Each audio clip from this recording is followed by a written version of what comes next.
All right. Let's get fired up here.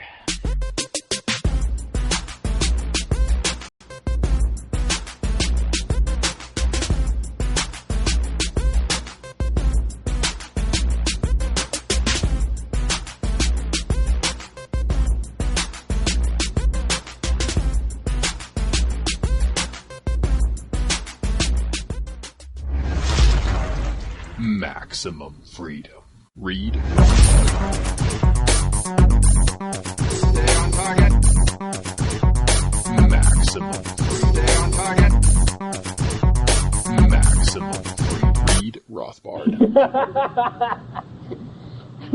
Yeah, so John, now that we've got decent audio, why don't we start just telling our audience that this will be ActualAnarchy.com, episode 33, where we're going to talk about the Aviator with Jon Reed of Libertarianism For Normal People. This can be found at ActualAnarchy.com/33. And Robert is here with me, John is here with me, and John, why don't you give us just the elevator speech about what your site is, the podcast, and you have the floor. Yeah, so Libertarianism For Normal People, we started, me and my co-host Pat Flynn. He is an entrepreneur. He's an online fitness expert, very successful one. And I was just telling the boys here at Actual Anarchy that Pat doesn't really have an outlet to voice his libertarian values. He's an anarcho-capitalist, but he's also a business owner, so he has to be very conscious of that side of his life, which is a very important side of his life. It's basically his livelihood. So he doesn't voice a lot of political views there. I've known him for about 2.5 years, I think it is now. And we have a lot of great conversations about libertarianism and anti-government stuff and how wonderful it would be if, the state would just get out of the way. So he really wanted that outlet, which inevitably became the Libertarianism For Normal People podcast. And it's pretty much like just us conversing about the way we view the world in terms of our ANCAP viewpoints or libertarian viewpoints, and we try to get out of the weeds of the economics and try to break it down to the layman for very basic terms. So if you're just starting off with libertarianism, if Gary Johnson got you on board, God forbid, and you're not quite ready to make the anarcho step, we hopefully break it down to you in terms you can understand, and got a lot of positive feedback so far, so we're happy with it. Yeah, it sounds great. And how far along are you guys? How many episodes do you have published so far? I think we just published 45 last week, and we're going to publish number 46 this week.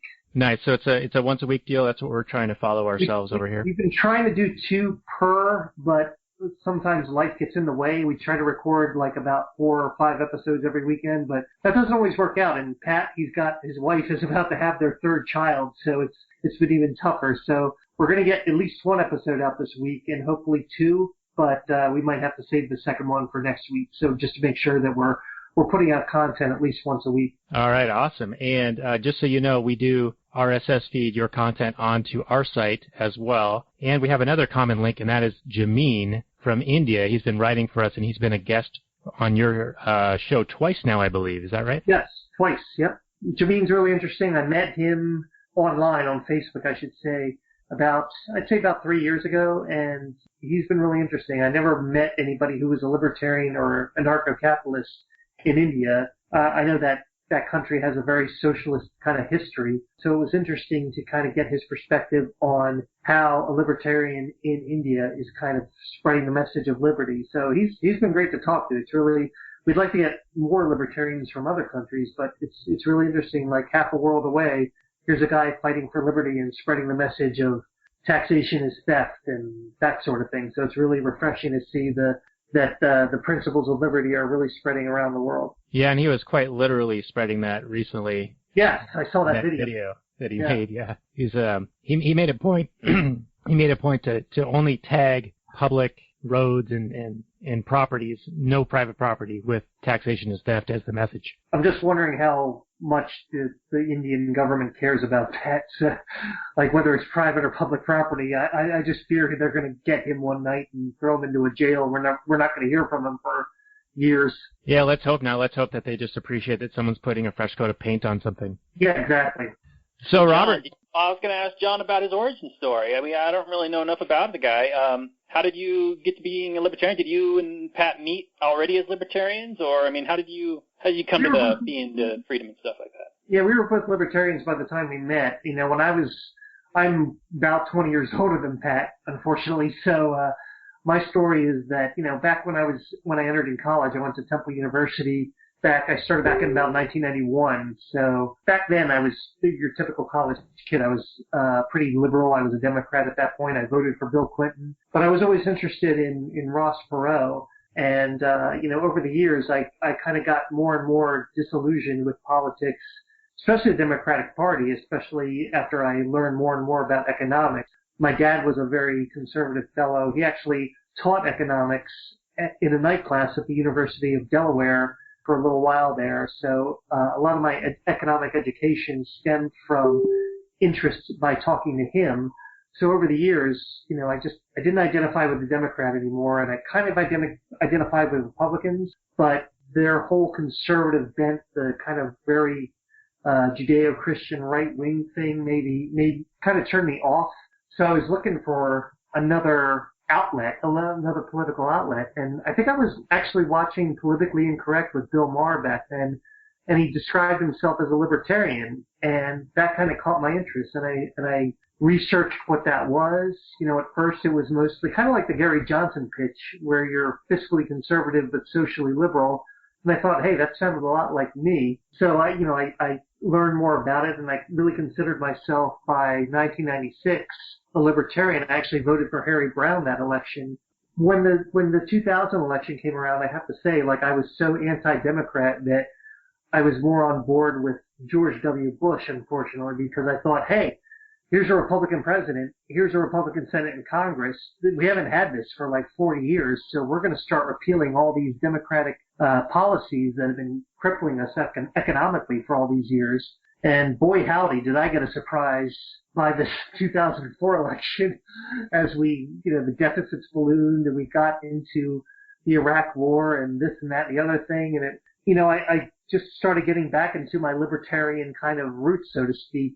And when Ron Paul came along, that was kind of it for me. I was kind of mostly on board, full-fledged with libertarianism. And, over the years, I've just kind of turned from libertarian to minarchist to anarcho-capitalist. So I met Pat in California when we rented a house with a mutual friend. We were in wine country, and we just got to talking and connected after that. And over the years, have just talked more and more. And here we are today with Libertarianism for Normal People. Very cool. Yeah, I remember the 2000 election and the debates where Bush actually ran on a very non-interventionist platform. I remember him constantly saying that he was, leave everybody else alone and we're going to do our own thing. And that whole election just really reinforced the whole lying campaign promises of every president ever. But for me, I was really, really listening to that and going, well, that sounds really nice. Let's see if he's actually going to do that. And of course, he didn't. And of course he did. And then by the 2006, 2007, financial crisis, you would hope the Republicans would have said, well, we just got to let the market do its thing and work this out. But no, they were all about bailouts and Wall Street bailouts and stimulus and this and that and the other thing. And it was by that time when I was like, I can't possibly vote Republican again if these guys are going to be basically no more than Democrats in sheep's clothing, I guess. Yeah, they sure do come together when it's time to spend money. They just have the same policies. Yeah, it was a real eye-opener, and it was more beating the Democrats wasn't as important to me anymore as sticking to principles that I really held dear. And if the Republicans weren't going to do it, then I had to find some other outlet to kind of connect with. And that was, even the Libertarian Party kind of filled that void for a little bit, but as they kept nominating these guys like Bob Barr and then Gary Johnson and God forbid Bill Weld, I really have a problem with the Libertarian Party as a political party anymore. So that's kind of what helped precipitate my move toward anarcho-capitalism. Yeah, it reminds me of the H.L. Mencken quote where he said that he's a man of principle and he likes to stick to his beliefs, and so it makes him wholly unfit for political office. Exactly, right. Yeah, I couldn't run for office because I'd be too honest and nobody would vote for me. Yeah, it seems like those rare unicorns of, say, a Ron Paul or the thing that Adam Kokesh is talking about doing, where it's called not for president 2020 because he can't officially announce yet or something like that. Yeah. But if he so happened to get that elected office, his first order of business would be an executive order shutting down the federal government, and I think that's a beautiful, beautiful thing. Well, let's hope he wins, and let's hope he sticks to that if he does. Well, he gave us what? Didn't he? He said the first thing if he didn't do that, then we were supposed to kill him. That's what he said. Oh well, there you go. That's pretty committed. Yeah, that's not a threat. It's his request. He has asked us to fulfill his wishes if certain events take place. Well, I hope his vice president is more committed to him than he is in that sense. Right. So maybe we should get into this movie, guys. What do you think? Yeah, let's get into this movie. John, was this one that you suggested? And if so, what made you pick it? Yeah, when you reached out to me and asked if I wanted to be a part of this, of course, your mind immediately goes to something like Atlas Shrugged, but I didn't know a lot about Howard Hughes other than the Spruce Goose and that he went a little batshit crazy at some point, and I wasn't really sure what that was all about. So I was really interested in hearing his story and what he did. For instance, I had no idea he made movies. Like, I had heard of Hell's Angels and I had heard of Scarface, but I didn't make the connection that he was actually behind those films. So it was really interesting. And then when I watched the film and I saw his fight against the government and, his desire to really build TWA and make it kind of this really burgeoning, international flight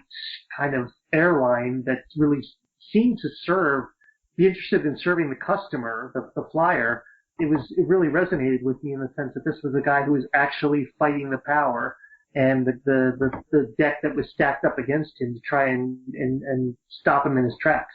Yeah, this movie has a very libertarian message from my point of view. It's really an entrepreneur trying to better serve the customer, and he's running into roadblocks all along. I mean, from the censorship board when he's trying to get his movies made and distributed to, Pan Am and Juan Trippe buying essentially Congress to give themselves a de facto monopoly. Yep. Those are the big scenes that really resonated with me. And then, of course, also with his the big scene with his girlfriend's family. That one also. Oh yeah, that's the one that really I love the one line. We'll get into that, but I love that scene in particular. Yeah, that's a feel good scene for me. Exactly. All right, guys. Well, we usually start out with the Google description reading, which is oftentimes laughably wrong, so we'll see what it's like here. So this is The Aviator, a 2004 drama biography film of Howard Hughes. This is by Martin Scorsese, and it reads, billionaire and aviation tycoon Howard Hughes, played by Leonardo DiCaprio, is a successful public figure, a director of big-budget Hollywood films such as Hell's Angels, a passionate lover of Hollywood leading ladies Katharine Hepburn and Ava Gardner, both played by Cate Blanchett and Kate Beckinsale, respectively, and an aviation pioneer who helps build TWA into a major airline. But in private, Hughes remains tormented, suffering from paralyzing phobias and depression. The higher he rises, the farther he has to fall. And that's the description. Not too bad. Yeah, it's pretty accurate. Yeah, general, and no big mistakes there. Yeah, I mean, it's super long. It's almost 3 hours, 2 hours and 50 minutes. A lot of good reviews. It looks like Rotten Tomatoes is at 87%, and so was the Google user approval rating. So it did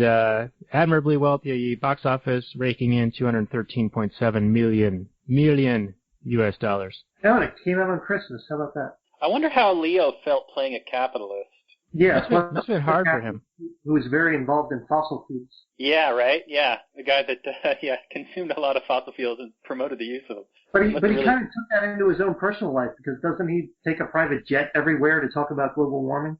Yeah, you're right about that. That's true. Yeah, he and his buddy Al Gore, who's got something like a 9,000 square foot mansion with no solar panels on it, and it costs, I don't know, $500 a day in electricity just to run the lights in that place, something like that. Yeah, but I'm sure he's paying extra taxes to offset the carbon footprint and all that, right? Yeah, right. I'm sure he's volunteering up, just like Sanders. He's so generous with his own money. From his third vacation home, he's really fighting the good fight. Yep. These guys are nothing if not hypocrites. They're easy targets, but yes, they deserve it. But their religious followers will fight for them to the death. Right.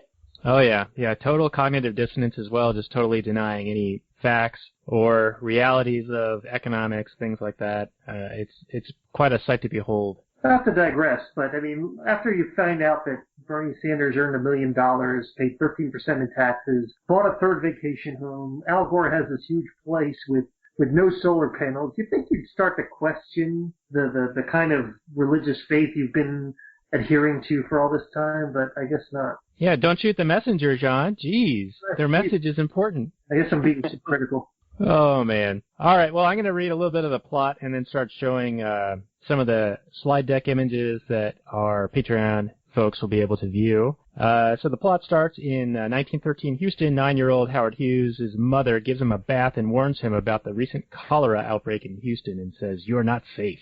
14 years later, he begins to direct the film Hell's Angels and hires Noah Dietrich to manage the day-to-day operations of his business empire.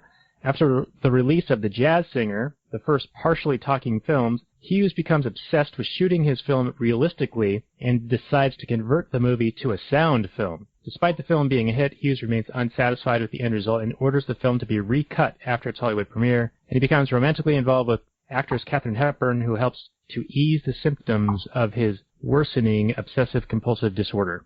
I feel like that jumped around a little bit. Yeah, so actually I made a few notes during that first part. Well, first of all, like the quarantine kind of jumped out at me, and in particular, though, his mother says, "You've seen the signs on the houses of the Negroes," and just kind of like they didn't say it specifically, but was the quarantine state imposed, or was that a voluntary quarantine by the people who didn't want to get others sick? They didn't really get that, but the fact that she says the signs on the houses of the Negroes makes me think that it might have been like a state imposed quarantine, making sure that they knew that where the cholera was and who had it, and in particular the people of color back then. Mm-hmm. I wouldn't put it past him, especially in that era. Right. And also the fact that he was making movies and he kind of created his fortune. They say he has a reputation for being an oil man, but actually it was the drill bits that made him his money, which kind of jumped out at me because, again, we're talking about Leo, who's a big global warming alarmist, and he's portraying a guy who, in some way made his billions or millions from oil in one way or the other. So apparently he had no moral qualms about portraying this man. There's a great lesson for capitalism right there, that for money you can overcome any of your prejudices, right? Exactly. So, even though he's not a fan of oil, he'll still portray an oil guy to earn a living. Money doesn't see color. It's not racist and all of that. And it also reminds me of our buddy Matt Damon, who denounces having firearms in the hands of private individuals, but 90% of his movies, he's firing a gun. Yeah, doesn't he do a series of films that kind of involves weaponry of some sort? Yeah, I think most of his films. I mean, other than Good Will Hunting, and I can't even think of another one where he's not going around shooting people. But even Good Will Hunting, he was a very violent guy. Oh, yeah, lots of fist fights and lots of altercations in that one. Yeah.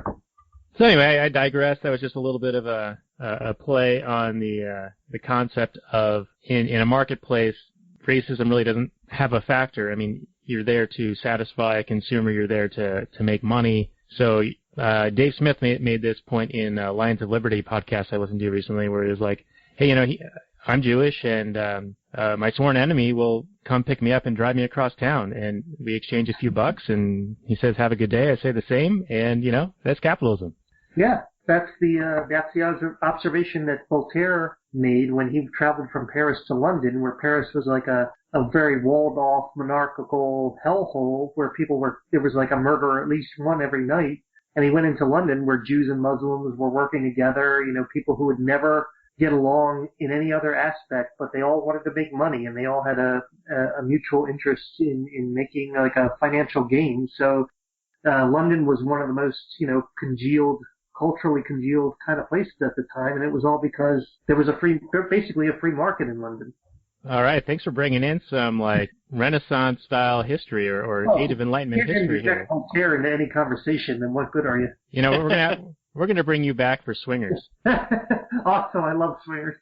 All right, what's next on your list of notes there, John? I think you've got a stack of notes, and so does Robert. So we'll just play off that for a little bit before we jump forward. The innovations he made to make sure that he could get the shots he wants. You know, the cameras on the planes while he was filming Hell's Angels, I thought was really indicative of the fact that, you know, entrepreneurs, they find solutions in order to, accomplish their goals and give the public what they really want.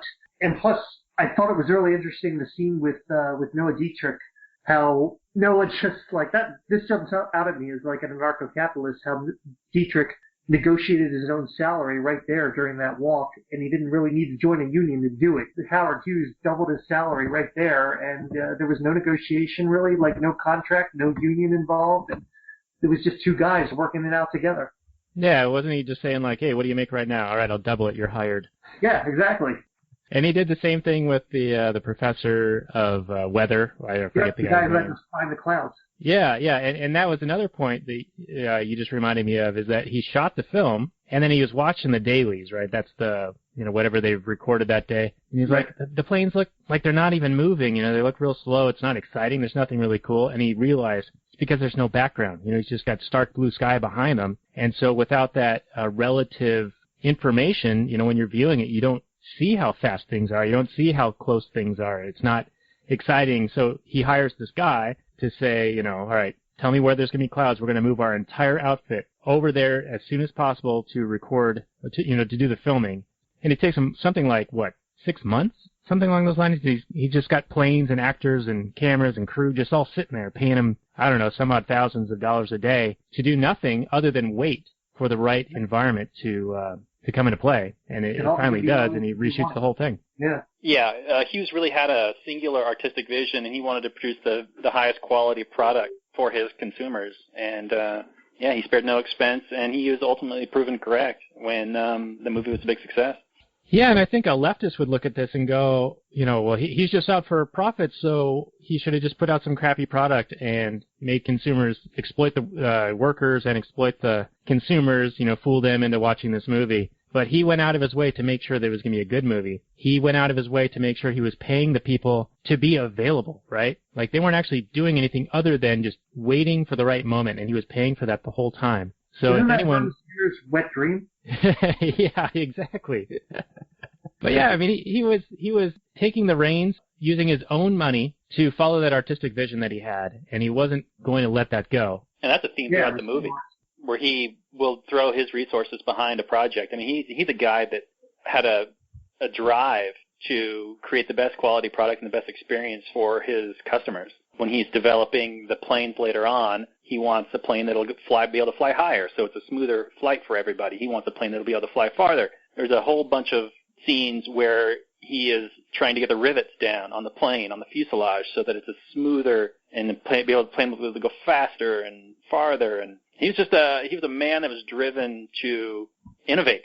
Yeah. And he was an innovator and an entrepreneur and an engineer, and he rightfully, in my mind, he rightfully earned the money. He seemed to work a lot, put in a lot of hours. For people that go and complain about his wealth, it's usually people that don't work as hard. But anyway. No, I mean, there is a certain element in there. We find out later in the film that he has OCD, so the obsessive compulsion is obviously coming through in all this. But still, I mean, he's using it to ultimately, even if he doesn't realize it, he's ultimately benefiting the customer. The smoother ride, the less clunky plane that flies above the weather, as he puts it. It's all driven to kind of serve the customer better, and he really does a good job of that. I mean, Juan Tripp doesn't have to do that because he's got the senator in his pocket. So why bother with accommodating the customer and what their needs are? Yeah, they can focus on just running that international operation. They don't have to worry about competition, so they can do a better job, right? Exactly. Yeah, that's the Owen Brewster line. And, in a way, I think to an economic illiterate or just a common everyday person who's a bit naive to it, that would sound somewhat reasonable, Yeah, right. You can focus more on... Not really. Sorry, go ahead, John. No, I was going to say, you would think that, the Juan Tripp Senator Brewster approach would be a lot more efficient, but ultimately, who benefited the customer more? It was Hughes on his own, driving his own ship and achieving his own goals. Yeah, it really if you go ahead and give yourself a de facto monopoly by buying off Congress to use violence to keep out any kind of competitors, you have no drive and no need to innovate to beat out the competition. So ultimately, you're giving your customers a worse experience in the long term. I mean, yeah, they may buy new planes from whatever, Boeing or whoever, but in the long term, you're not innovating to the level that you would if you actually had competition. Well, at that point, you're really becoming an extension of the government. And as we know from every government bureaucracy, what incentive is there to serve the customer if you can use the force of government to take money from your quote-unquote customers? Yeah. What incentive do you have to provide better customer service? Who cares? You're the only game in town. So, of course, They're going to have to come to you. Yeah, I gotta interject the net neutrality argument that's been going on lately. We did an article on it, and it went semi-viral. It got thousands of views. It's by far the most viewed article on our site, and it's got a bunch of comments, and it's caused a whole bunch of strife. And our argument is basically net neutrality is newspeak, Orwellian newspeak for cronyism. Right. Yeah, exactly. I mean, I don't know how you can view it any other way unless you're just not paying it. Net neutrality, the reason they name it that is because it sounds great. Like who doesn't want net neutrality? I mean, who wants the internet to be favored toward one party or the other? It's again this government trick they do of making everything sound great, like the Patriot Act or the Affordable Care Act. It's just anything they can do to make it sound like they're really trying to help you, but in fact they're just looking out for the people who are lining their pockets. Yeah, isn't the old rule of thumb that, whatever the name of the bill is, it's intended to do the exact opposite? Right. Yeah, and neutrality, I mean, if you think about the term, it means taking no position. It's like the Swiss, right? And if that's truly what it meant, like there is no position being taken, like no hand, if to use the old George Costanza Seinfeld reference, then I would be all for it, like the government takes no position on this matter. All right, great, net neutrality, yay. But it doesn't mean that. It means take a position, take a very strong position, regulate, control, have all the hand. Like it's anything but neutral. It's basically net subjectivity. Yeah, where the term comes from is that it means that internet service providers, ISPs, can't discriminate data based on its source. But discrimination is a good thing. It's a fantastic thing. Everybody discriminates all the time, and they should be able to discriminate data depending on where it comes and how much of it is and all that sort of thing. It helps you allocate resources better. It gives you an idea of actual demand. When there's no cost involved, how do you know where to allocate what? You need prices, you need demand, you need costs, and I'm saying it poorly, but there's an article up on AnarchoCapitalist.com that explains it quite well. The one that I think, Daniel, you posted right after your article. Yeah, mine's more of a rant, and the one by Carl, I'm going to butcher his name, but I think it's Carl Kaloff. He went more into the weeds on it because he's a bit more technical than I am. I was just ranting and putting a bunch of sources down there, and that one got a lot of traffic, and then he followed up with a little bit deeper of a technical explanation and into the bureaucratic morass through which these types of interventions take place and how it does not benefit the consumer. But yet everybody believes it. And then they'll also take that as a evidence that it's the right position to take. Like, hey, everybody. It's like this argumentum ad populum fallacy where, hey, everybody understands that net neutrality is great. How could you possibly be against it? Well, that's where my rant came from, because I was just overwhelmed with the deluge of pro-net neutrality commentary on Facebook and on Twitter. And I was like, oh my, I can't bear to see this. It was almost as many arguments for net neutrality as there were liberal tears, when Trump won the election. Yeah, you can't even. Well, if Nancy Pelosi isn't controlling the internet, I mean, what hope is there for humanity, Yeah, she's got to pass the bill before she can see what's on the internet or something, right? Exactly. All right, so let's get back to our movie. Or do you have any more notes before we get into the H1 racer and all that stuff? Yeah, no, let's go to the next paragraph. All right, so in 1935, Hughes test flies the H1 racer, pushing it to a new speed record. 3 years later, he breaks the world record flying around the world in just 4 days. He subsequently purchases majority interest in Transcontinental and Western Air, TWA. Juan Trippe, company rival and chairman of Pan Am, gets his crony, Senator Owen Brewster, to introduce the Community Airline Bill, which would give Pan Am exclusivity on international air travel. Hepburn grows tired of Hughes' eccentricity and leaves him for fellow actor Spencer Tracy. Hughes quickly finds a new love interest with a 15-year-old Faith Domergue. How do you say that? Domergue. And later actress Ava Gardner. However, he still has feelings for Hepburn and blackmails a reporter to keep reports about her and the married Tracy out of the press. So this jumped pretty far ahead. Yeah. Let's dial it back to when he and Hepburn first start hanging out. I've got a slide of the air yacht that he lands at the beach in, and let's take it from there.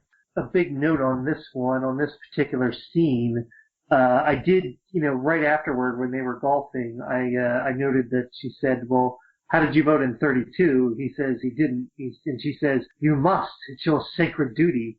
And I think that's pretty typical of, not just, she was a socialist, but basically a statist in general who thinks that voting is really crucial to the American democracy, and God forbid he didn't do that. This duty to take part in this democratic process as if it's this noble endeavor, and it's real gross in my view. Yeah, I was going to just throw in another Mencken quote, and that is that democracy is a pathetic belief in the collective wisdom of individual ignorance. Just cuts to the heart of the matter. I can totally see why Rothbard was such a fan of Mencken. Indeed. See, that's wisdom right there. Yeah, there's, like you said, they skip over a bit of information in the movie anyway, about how he broke the speed record. And what jumped out at me about that is that, when it comes to, especially these days, like space travel and things like that, everybody just automatically thinks that NASA or the government should handle that, even though Elon Musk seems to be doing a better job. Can't think of the other guy's name, the Virgin Airlines guy. But he did that basically because he wanted to create a plane that went faster than any plane had gone before. It wasn't any government mandate. It wasn't the aviation bureaucracy that mandated that someone do this.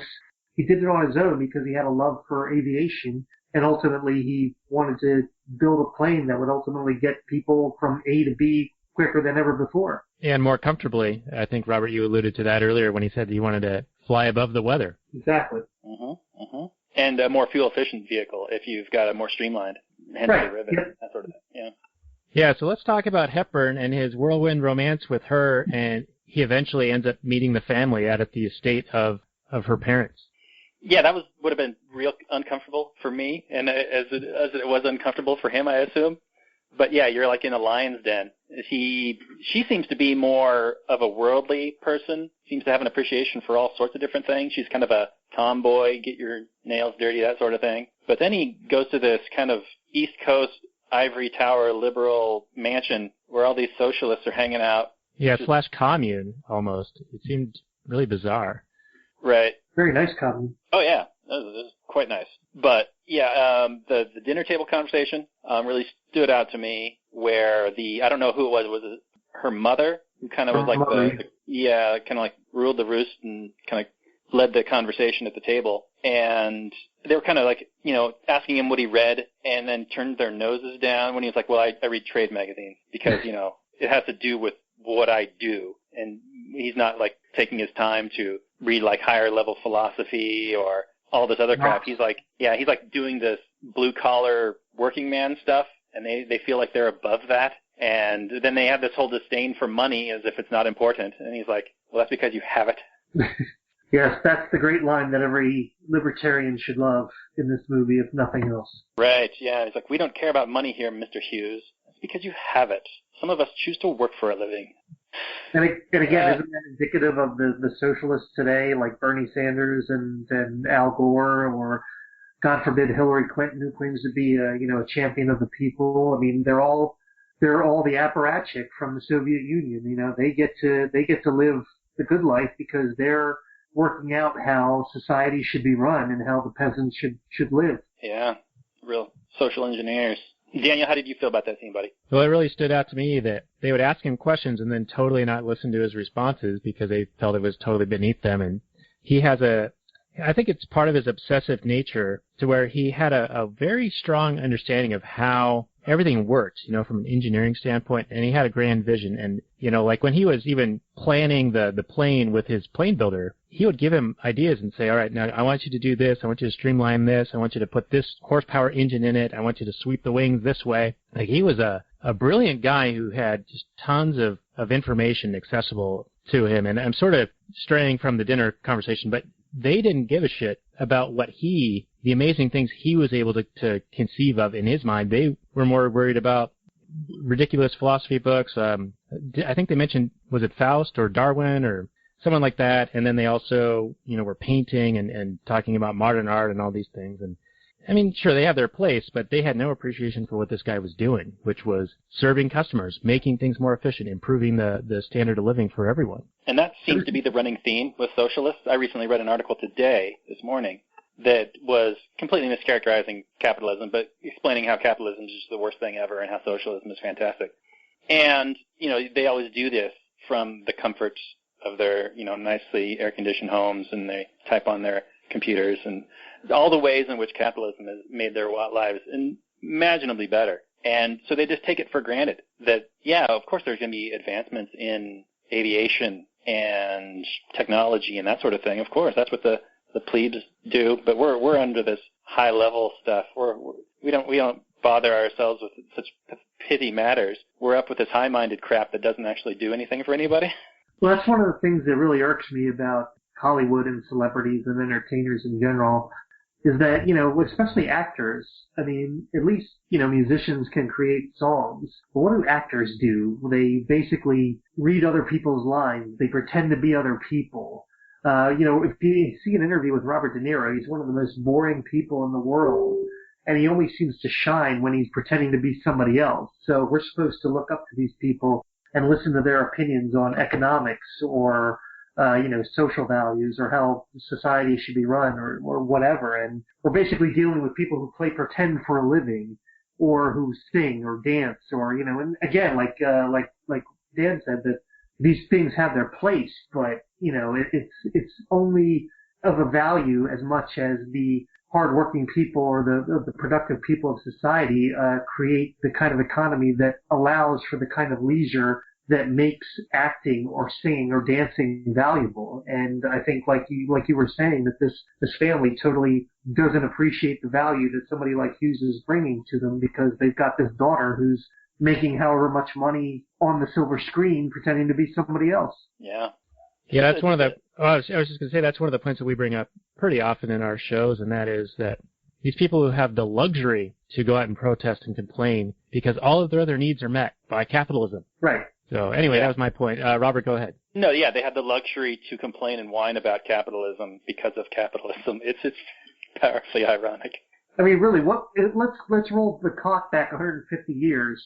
Do you think these people would have the time to, go out in the streets and protest capitalism if they had to work 16 hours working on a farm? I mean, it's all about perspective, in the sense that they were born into a world that other people built, and they think that all these things, like their iPhone, that they can take selfies at during a Donald Trump protest, that these things somehow magically just happen, and there's no economic effort whatsoever in creating these things. It's really laughable. And then they listen to people like Katy Perry or whomever in Hollywood, and they just, I think it's indicative of the public education system, an education system that's run by the government that has no incentive in really conveying the value that entrepreneurship and, real economic progress has brought for society. They just want to make people think that it's all the government, and without them, they'd be,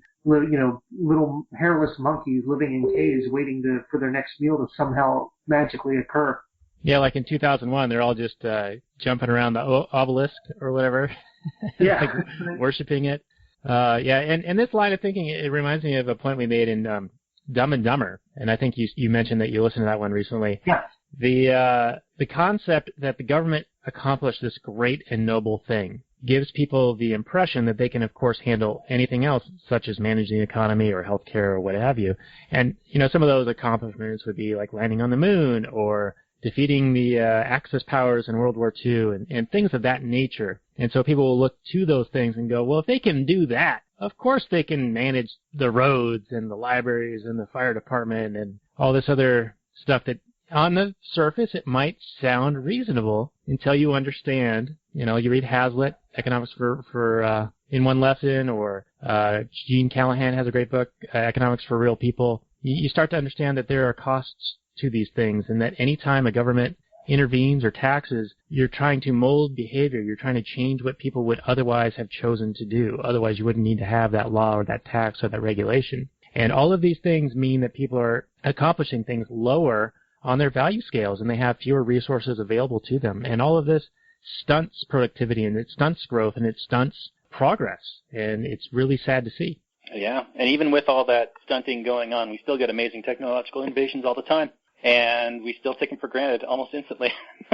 Like there's a comedian named Louis C.K., and he does a pretty funny bit about cell phones and how amazing the technology is, that how quickly you become accustomed to not having to wait for, I don't know, information that you would have had to dig around in the library for just 30 years ago, and now you have it at your fingertips in almost instantly. But if you have to wait like 2 seconds, you get annoyed. We've been conditioned by how amazing the technological advances are to just take it for granted all the time now. And I feel like socialists are more guilty of that than capitalists. I think we have a little bit more of an appreciation for all the work and the effort and the ingenuity that goes into these things. Now, is that the same rant where he goes off on how people are complaining about how long it takes to traverse the entire country? Like, you're flying in a frickin' metal tube going half the speed of sound. You know, you're getting somewhere in like 5 hours, and it used to be covered wagon times, take like 2 or 3 months, and you'd probably die of dysentery on the Oregon Trail, Yep. Yeah, that's the one. It's good stuff. So that's a nice segue. Great on everything. It's a good rant. That's a nice segue into the TWA portion, where he wants to get this new plane, the Connie, the Constellation. So let's dive into that a little bit. Yeah, sure. What do you got for that? I have him just like paying. He cuts a check out of his own money to pay for it at his first order. From, I think, who was it? Was it Boeing that was making that? Or was it it was Lockheed. Right. He went to them and essentially, I think, came up with an idea, and they sort of presented it to him. And he was like, I want exclusive rights to the first 40 off the assembly line. And he cuts a check right then and there. And it's to make essentially a luxury liner, because up until this point, he was almost like cattle car flying in an airplane, and it was still very expensive. And so he wanted to improve the service. He wanted to make it more comfortable. He wanted to make it more affordable, like all of these things, improving the quality of life for people. And so he was very visionary in wanting to get this particular plane that was so much better than the existing planes that were already in service.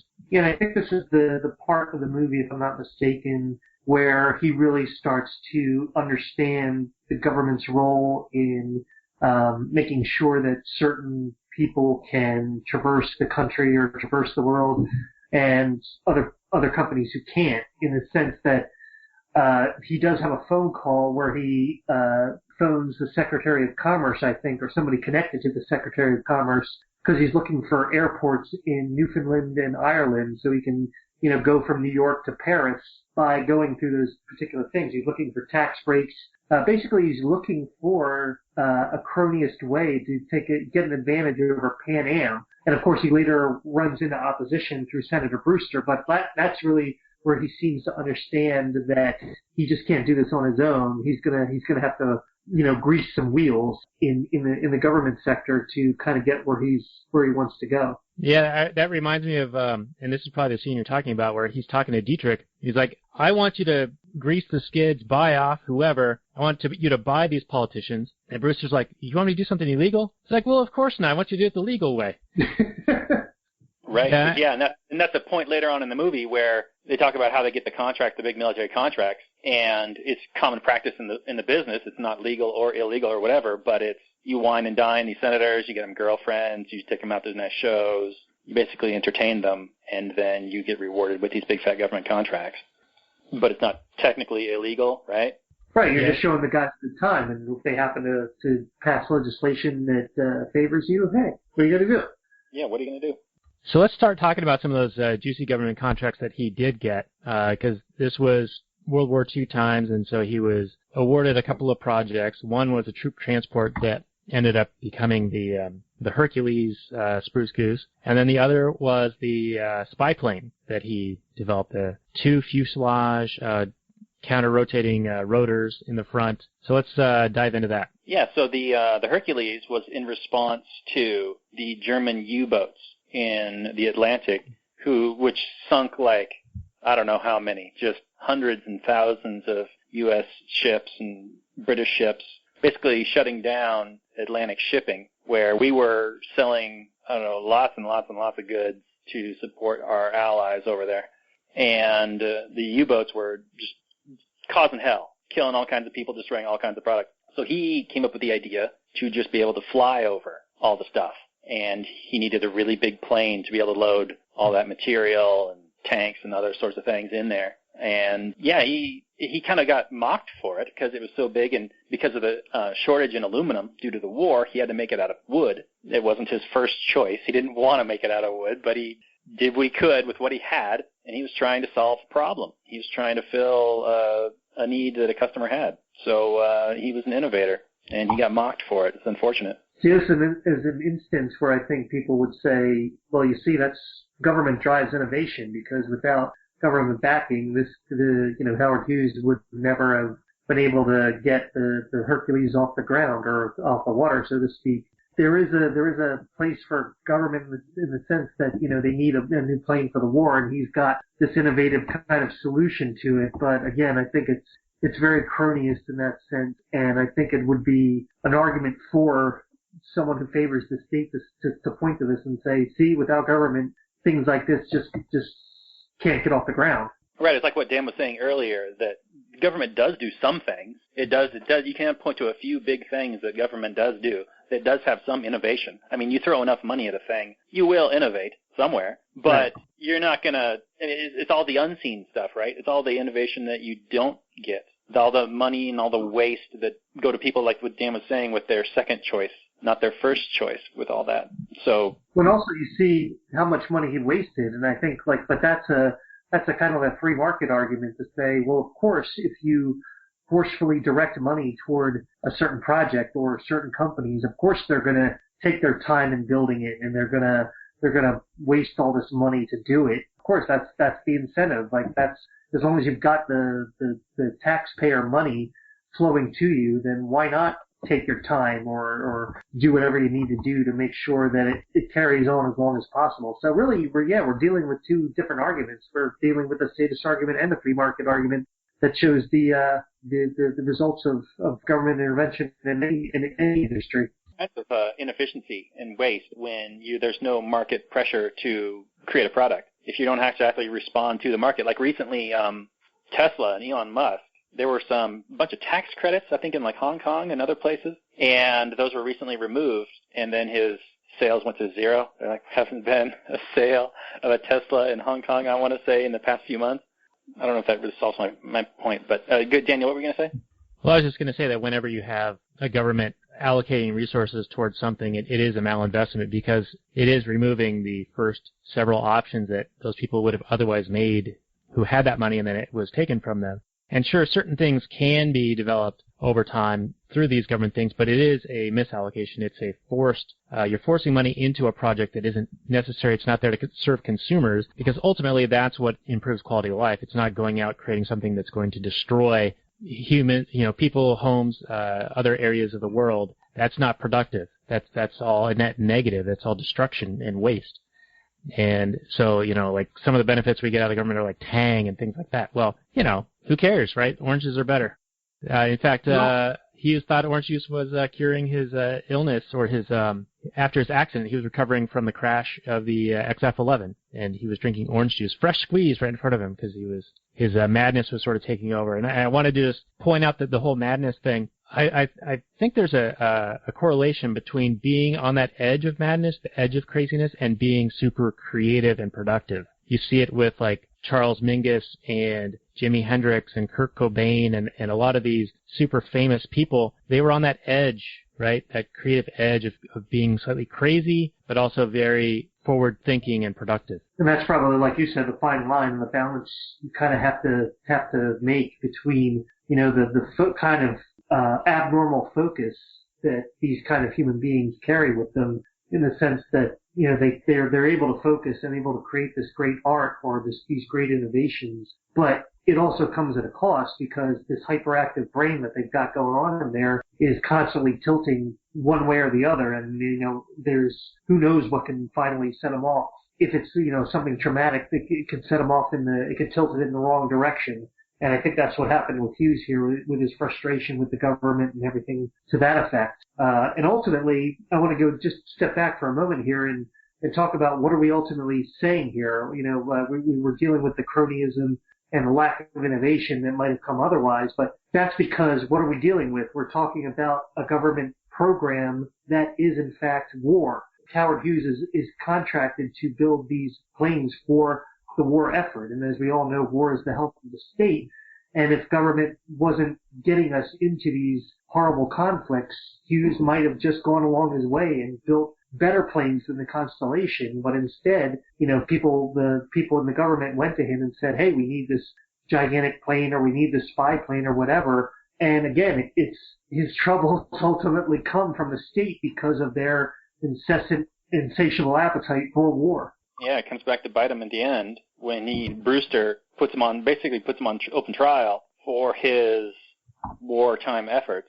When his company, they started talking about government waste during the war and all the different companies that had contracts and failed to provide those contracts in time. Right. How is it Hughes' fault that the war ends at a certain time? That doesn't make sense.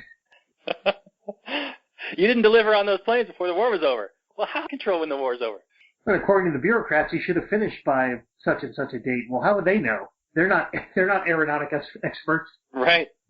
Yeah, so let's talk about the hearings a little bit, because they were investigating him for taking advantage of these government contracts, right? And they were going through his offices dozens of times, and they knew that he had some kind of disorder, that this was very disturbing to him, and yet they continued to do it. And in fact, Owen Brewster had him come out for a sit-down with him and purposefully left fingerprints on his drinking glass, and did a couple of other things that he was intentionally trying to throw Howard Hughes off, to make him uncomfortable. Yeah, that meeting was a standout scene for me. You've got Brewster saying some ridiculous comments to, if anybody has any kind of understanding about economics, you would just laugh at him. So is he really that dumb, or is he saying these things? Here's an example. He says, America cannot afford to have more than one international carrier. One airline can do it better. All I'm thinking about are the needs of the American passenger. To say that one company can do a thing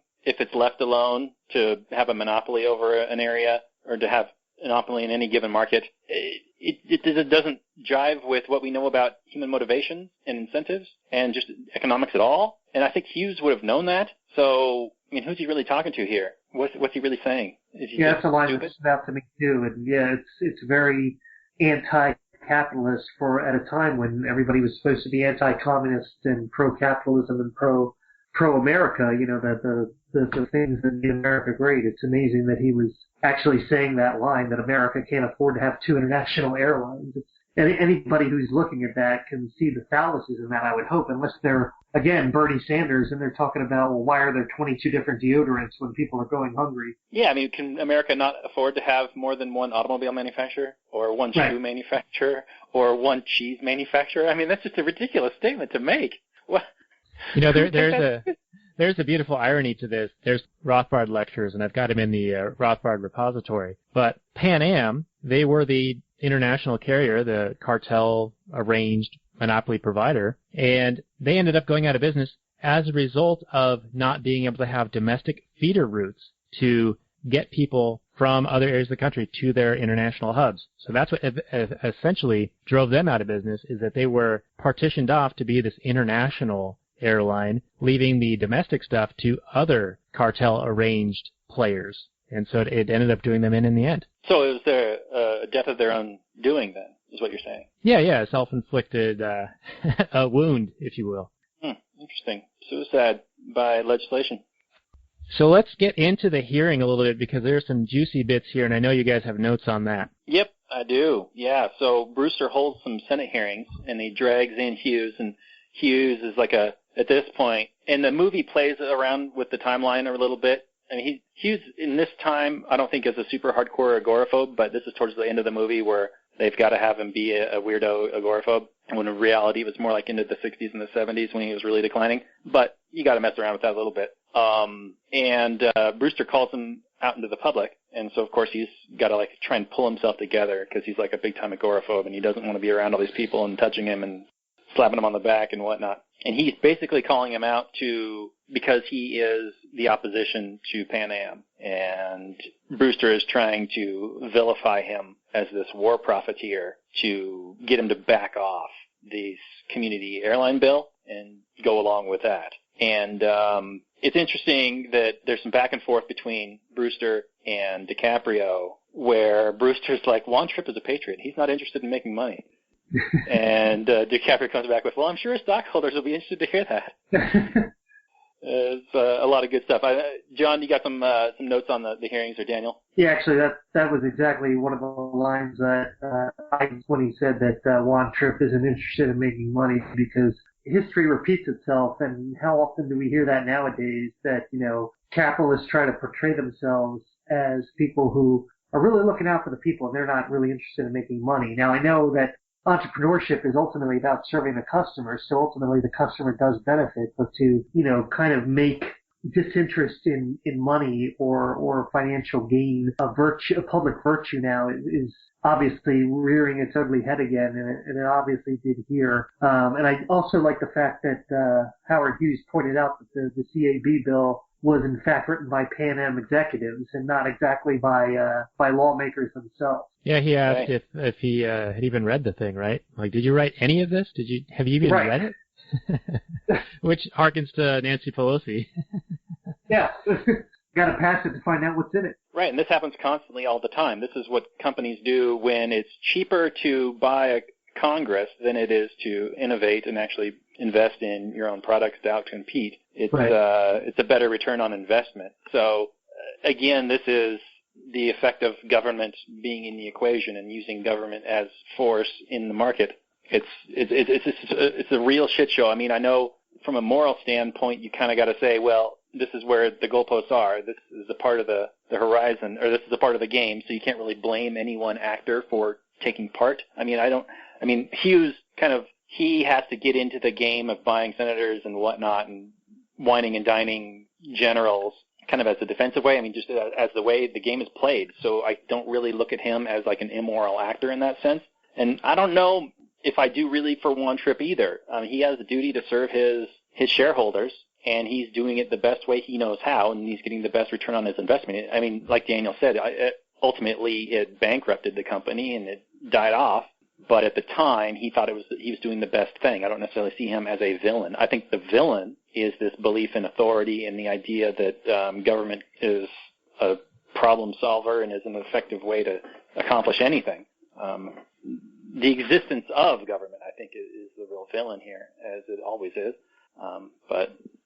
And again, if you have a tool like a government or like somebody like Brewster on your side, why wouldn't you use him if it's to your advantage? Because if you don't use him, then who's to say Howard Hughes wouldn't have come along and buddied up to Brewster eventually? It's just, as long as the tool of government is out there, it's always going to be used by those who can figure out a way to use it to their advantage. Yeah, it's that ring of power, and they think they can wield it. And just think of all the waste that goes into this plunder-seeking behavior, this whining and dining of senators and buying off congressmen. You know, these people aren't then focused on doing something productive, right? They're fighting over scraps. They're fighting over privileges, like actual privilege, not this made-up boogeyman of white privilege, but like legitimate government-granted protections. And that is all wasteful. That's all inefficient, and it's all terrible. And it's like Robert was saying, it's the rules of the game, unfortunately. Yeah. And I know that in the movie we're specifically talking about war profiteers, and that you are somehow evilly accepting dollars where you're supposed to be some sort of a pure patriot person. But it also kind of vilifies a little bit profiteering in general, and that is, like you said, John, rearing its ugly head these days again. When profits are just a reward for the capitalist correctly anticipating the market, it is a return on your investment, and it shows that you are providing value to people who are willing to give you money voluntarily. So we should be celebrating profits. It's a fantastic thing. We should love rich people for all the value they provide. But instead, they get vilified. It's totally ass backwards. Well, so long as their riches are created from market activities, satisfying people's desires, none of this cronyism like these apparatchiks that John was talking about, like our Gores and Clintons and Sanders and all of those.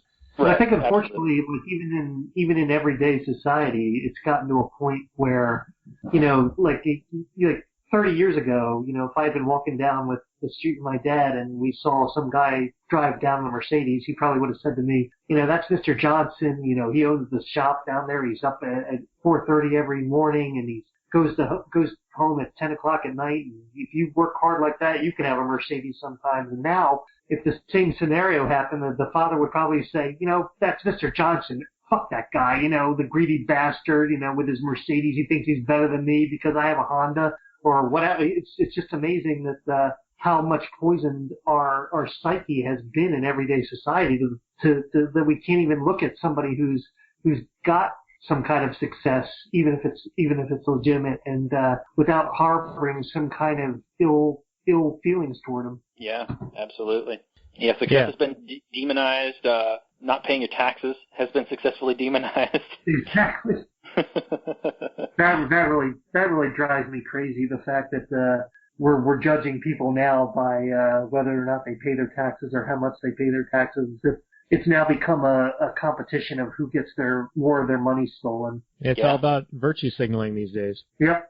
Yeah, unfortunate. So, I think we're almost running out of movie here. Let's talk about some of the key moments within that testimony, because they do bring him in there as a war profiteer, and Robert Higgs has really good stuff on this about cost-plus contracts and all of the false prosperity that was recorded during World War II, and I'll post a link to that, to one of those lectures in our show notes page, which will be at actuallyanarchy.com/33. But I think the turning point in the hearings is when Brewster starts chasing Hughes about not delivering the spruce goose on time, and how much money has been squandered on it, how much money has he taken from the government working on this project, and it's not delivered, so it's all been wasted. Hughes comes back with a beautiful retort. And do either of you guys want to pick up on that retort? I just remember him saying, how much money he spent, or how much money he took, and then how much more money he spent of his own money, and how much he cared about aviation, and how passionate he is about it. Is that where you're going with it, Daniel? Yeah. Brewster's like, where's the $30 million? He's like, well, I spent it, and another $80 million on top of it out of my own pocket. And also, I think it goes into like the other companies who contracted with the government who didn't deliver what they had promised. Yeah, right. Yeah, he said that Hughes Aircraft is sure we got a couple $100 million of contracts or whatever the number was, but we're the only ones up here on the stand today testifying, defending ourselves when these next 20 larger companies took almost $1 billion or whatever the numbers were. I mean, don't quote me. I haven't watched this movie in a little while. But it was like a huge disparity, and it was very clearly a witch hunt, and he was calling that out right in front of everyone, and I think it played really, really well. Yeah, it shows the results of whether or not you play ball with the people in charge. You can either reap the rewards or suffer the consequences. Yeah, so do you guys want to talk about, we're at the end of the movie here, but we did kind of gloss over, or we didn't even mention the whole spying thing. I mean, that's one thing that was a little bit interesting to me. Not as much as the big issues. I mean, he was a strange guy, but he also had this habit of wiretapping his girlfriend. Yeah. And I know Daniel and I got into this a little bit on a bonus episode, or a little one of our false start Patreon little bits. Yeah, I think our first false start. Yeah. I think, Daniel, you were taking the position that you can't really, you didn't think it was immoral. Is that right? The whole spying thing? Well, now I'm going to have to go back and listen to it and figure out what I said, but I think I said that it was dishonest of him to be doing this and not disclose it to her. Mm-hmm. Because there's sort of this implicit understanding that, you're not spying on people, and it's a live omission when you don't tell them. Okay. Yeah, I could be wrong. I got to go back and listen to it. Maybe I've changed position. I'm flip-flopping here. It's a creepy thing, and ultimately my concern would be, what is he going to do with the recordings? Is it just for, to make sure she's not cheating on him, or is he going to use it for some ill-gotten gains? But it just seemed like he was, not that, I think it's definitely unethical and creepy, like I said, but I don't think he was using it for any advantage to him financially or socially or anything like that. I think he was just paranoid that she was either cheating on him or, I don't know, going behind his back in some way, shape, or form. But yeah, I definitely don't condone people wiretapping other people without their consent. Nor the government doing it without our consent. And that's the ultimate thing. Like, if it's the government wiretapping you, well, what are you going to do about it? You know, it's basically tough shit. Ultimately, but you know, she could leave him. Ava Gardner could leave Howard Hughes eventually when she found out. So I think that's the difference between whether a private entity wrongs you or a public entity wrongs you. It's much harder to get reap some kind of restitution with the public institution rather than the private one. Right. Yeah. Private institutions are constantly working their asses off to service you, and if they don't service you in the way you find appropriate or their behavior appropriate, you can stop supporting them. But with government, you don't have that choice. You have to support them regardless, just because you have to happen to live in a certain area. Yeah, we're constantly told that if we don't like it, we can leave, but of course you can't. And like when the southern states attempted to, war was brought upon them. So, you know. Exactly. You got invaded. Right. But, privatization seems to get demonized from time to time, or almost all the time.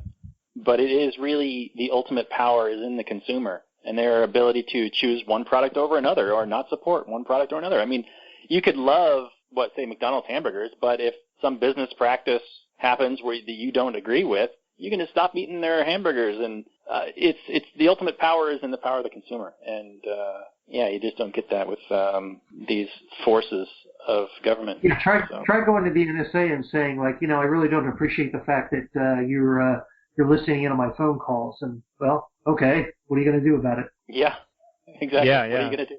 You know,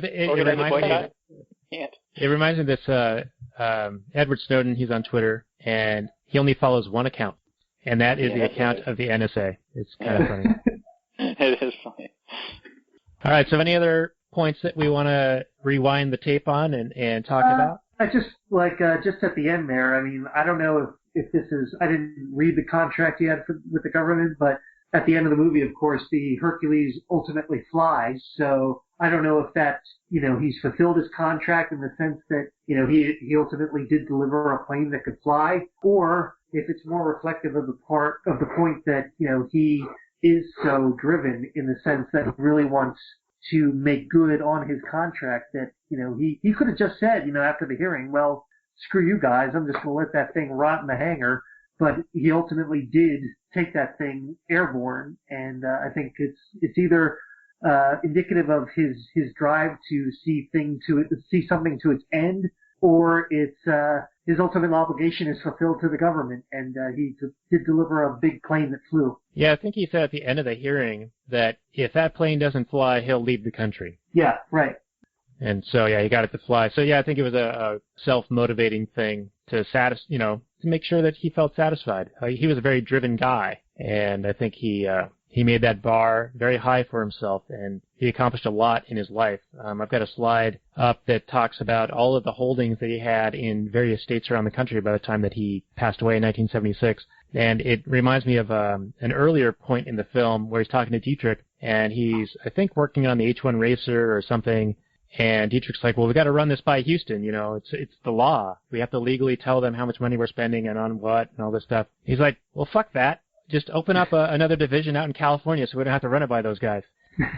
Very libertarian solution, you know, just work around the system however you can. Hey, that's why people moved out to California, so they didn't have to be beholden to the laws passed by Washington D.C. Yeah, and now of course California is even worse in many respects, right? It's become this sort of socialist paradise. And with the Trump election, now they're talking about the S word, you know, secession, which has, until that occurrence, was deemed a racist notion. But now, since California's talking about it, it's totally acceptable. I just assume California wants slaves. Isn't that why they're seceding? Well, it's got to be. Well, yeah, it's funny. It's a double standard. When Texas talks about it, they're like, oh, yeah, good riddance to all those racists down in Texas. Of course, they only want to secede because of that reason. But, yeah, when California does it, it's because of Trump's a racist, and they're not. And, yeah, it's funny. I wanted to mention that Howard Hughes, this isn't in the movie, but Howard Hughes had the kind of, like, fuck you money that allowed him to just do whatever he kind of, not exactly, you know, whatever he wanted, but as he was getting more and more eccentric, he would just, like, rent out the top couple floors of a hotel for years at a time, so much to the point where, like, the hotel owner would eventually say, maybe it's time for you to move on. And he's like, nah, I like it here. And then he'll just, like, buy the hotel.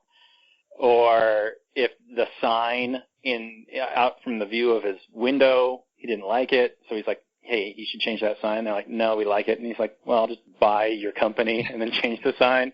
I mean, he was just the kind of guy that had the kind of money. He provided so much value that he was able to satisfy his other desires to a level which most people, and I mean most, like 99.9% of the people on the planet, cannot do. I listen to Adam Carolla's podcast regularly, and I think that's actually what he would call fuck me money. Like, he's just going to spend money because, fuck me. Yeah.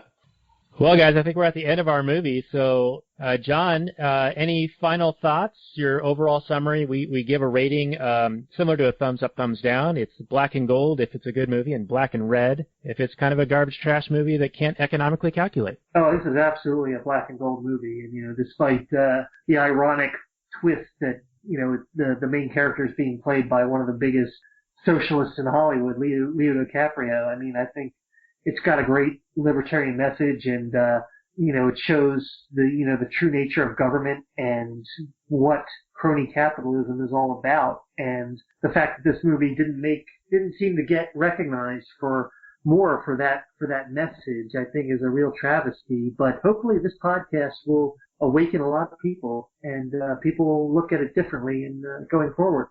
Yeah, that's a good point. This movie, I don't remember. It got a fair amount of Hollywood attention in the land of socialist Hollywood that it is. But yeah, it doesn't really have that kind of weight in the libertarian circles. And I think you're right. This is a very strong libertarian movie. DiCaprio plays it pretty well, I thought. Scorsese directed it just fine. I really like Kat Hepburn, played by, what's her name? Blanchett. Kate Blanchett. Yeah, Kate Blanchett. I thought she did a really good job. She was fun with her accent and all that. Overall, yeah, black and gold for me. Strong. It was fun. It's a fast 3 hours. It's not like a super sluggy long 3 hours. It's quite enjoyable. Still holds up to this day. I mean, it's not that old, but it's starting to age.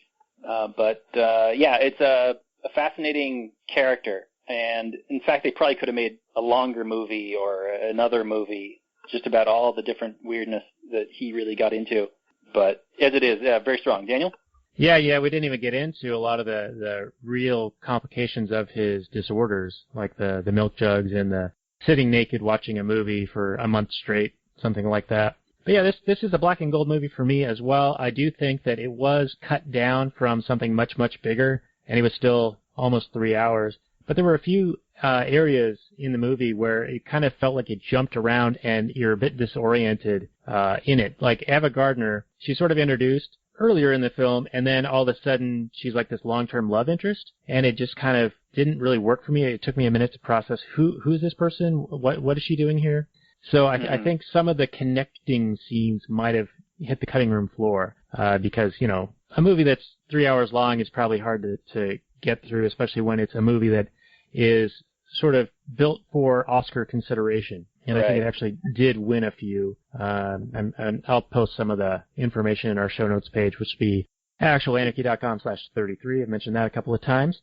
Hopefully the poop tube doesn't think that that's too repetitive and flag us for spam on that like they did on our last episode, which we are appealing. And I do want to mention that it is weird. They say, click to get to this form to do the appeal, and you click on it and it just infinitely loops to the same, like click here to submit an appeal. And then you have to log into your account, and then it gives you a probably 200-character space to write your entire case. So we did that. Hopefully our episode will be turned back up. It's like the garbage container with the suggestion box sign above it. Yeah. Suggestions here, and yeah, put it in the round bin. This will all be solved when net neutrality passes, believe me.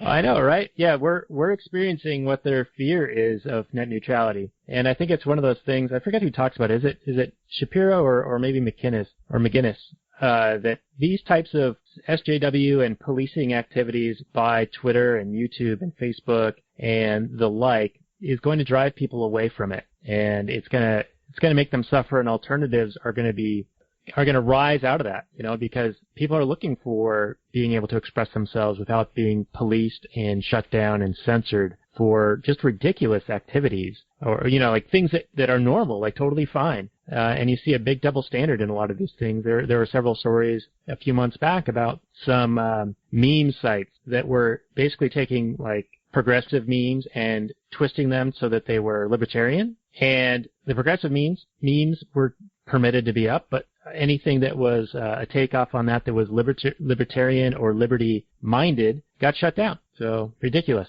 Yeah, a lot of those websites do have content kind of managers, and, well, you're mostly going to get like social justice type people in those positions. I mean, these are the kind of people that are coming out of the universities in these past few years, so that's what you're going to get. So, yeah, but it does just create a market opportunity for somebody else. And, well, from your lips to the marketeers. Yeah, baby.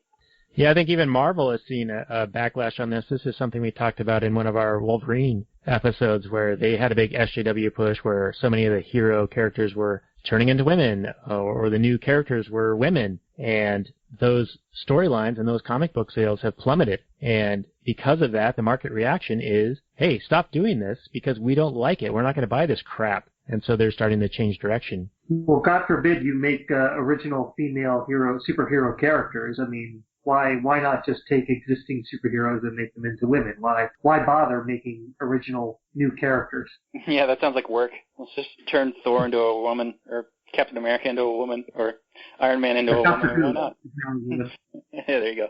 Yeah, Doctor Who's the latest one, and people are complaining that it's not a transgendered, Hispanic, black, disabled person who is blind. I don't even know. I mean, whatever word salad of victim groups you can come up with, apparently being a woman is not enough anymore, even though they get a deal on the salary they have to pay her, only 77% of what they'd have to pay the male actor.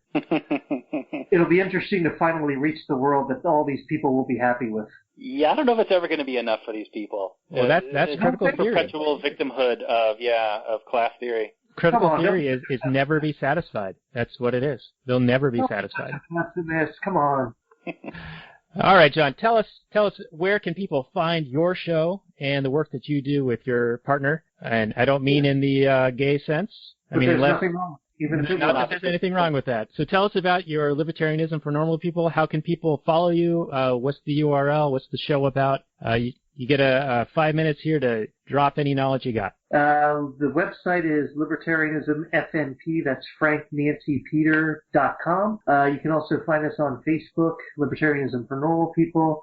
Again, we try to put out 2 episodes a week, but life is kind of getting in the way lately, so it's been 1 episode a week lately. Not only do we discuss things like everyday things, try to do everyday things from a libertarian standpoint, but we also, because Pat's an entrepreneur, he's really interested in helping people kind of achieve their own personal and financial freedom and getting to the point where, they have more choices other than living under the heavy thumb of government. So there's a lot of added value episodes in there where we try to encourage people or give them advice on starting their own business or, becoming more creative or things like that. We have an episode about creativity coming out this week, which we hope will be really valuable to a lot of people.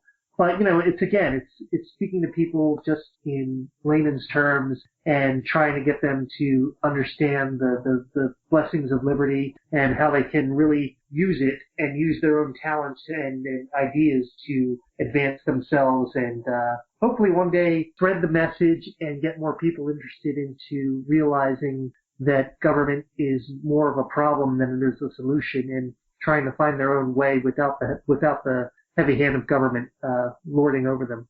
Beautiful. Yeah, well, I encourage everyone to check that out. I've given the show a few listens, and I think you guys do a really nice job. And Robert, I think you did listen as well, and you were telling me that you liked their approach of sort of a introduction type style. It's not something you need to be well versed in libertarian ideas to enjoy the show. Yeah, but even if you are well-versed in libertarian ideas, I think you can still get a lot of value out of it. They've got some really nice guests on there, and I don't know, how far in advance do you guus come up with your show ideas? Do you kind of respond to the news, or what do you just get some ideas? Yeah, I got to tell you, it's like it's me going over to Pat's house and us saying, well, what are we going to talk about today? And, so a lot of times I'll read an article that really irks me or, here's some comment. A lot of our inspiration comes from our Facebook page comments and people who wanted, the trolls who want to argue with us on certain points, and it kind of inspires us to do entire episodes around those comments. So I'd like to say it's well planned out in advance with a lot of thought put into it, but a lot of times it's just us deciding that morning what we're going to talk about and just letting the microphone roll. Yeah, well, some of those comments can really get you fired up. It's going to be some good content for sure. Definitely. Yeah, it's sort of how we started out, too, with our show. It was really just us recording our conversations that we were having anyway, and then we sort of stumbled into, we end up talking about movies quite a bit, so maybe we just play that angle up, and here we are today. We actually do a little bit more prep work than we used to, mostly because we want to provide value for our listeners and hopefully gain some supporters. So, this is our first episode with a slide deck in the background for our Patreon subscribers. We watch the movie, we take notes, we're working on coming up with awards or rewards, I forget what you'd call it on Patreon, but like different levels, different tiers of support, so you get different goodies for supporting us at different prices.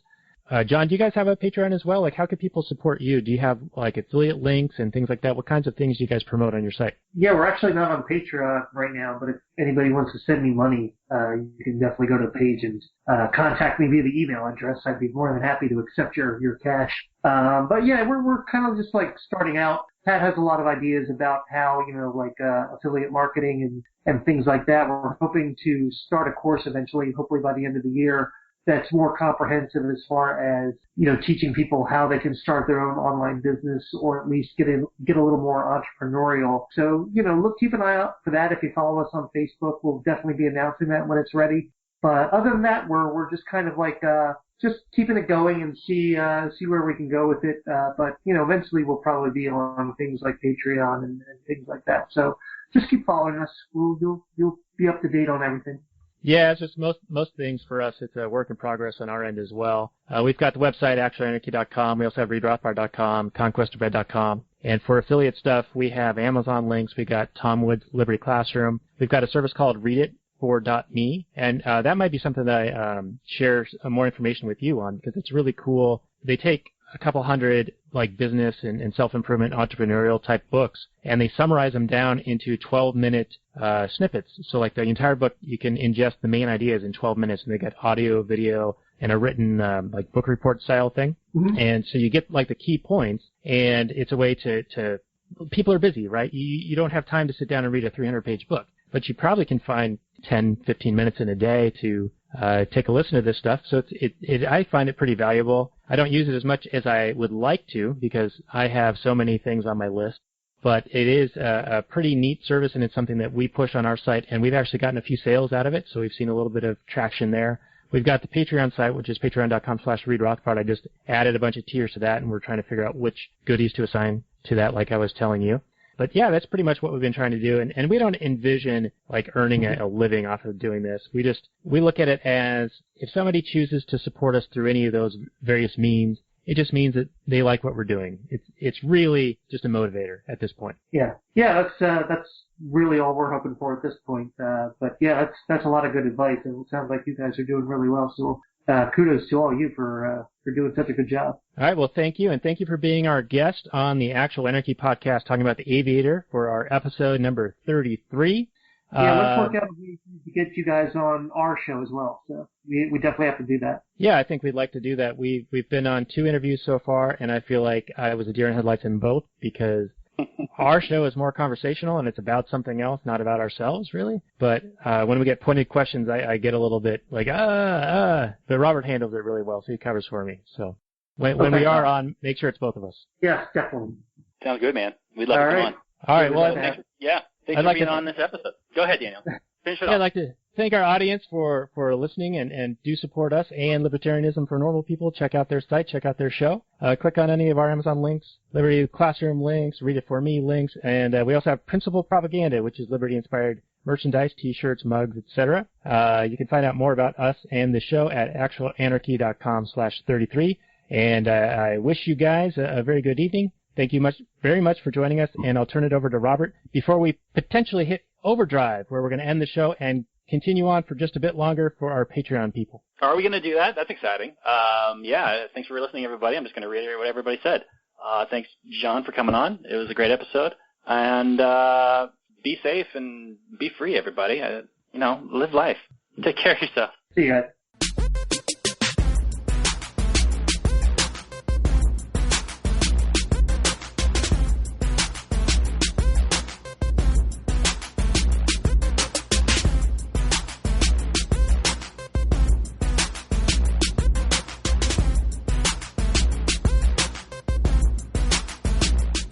The Chipmunks.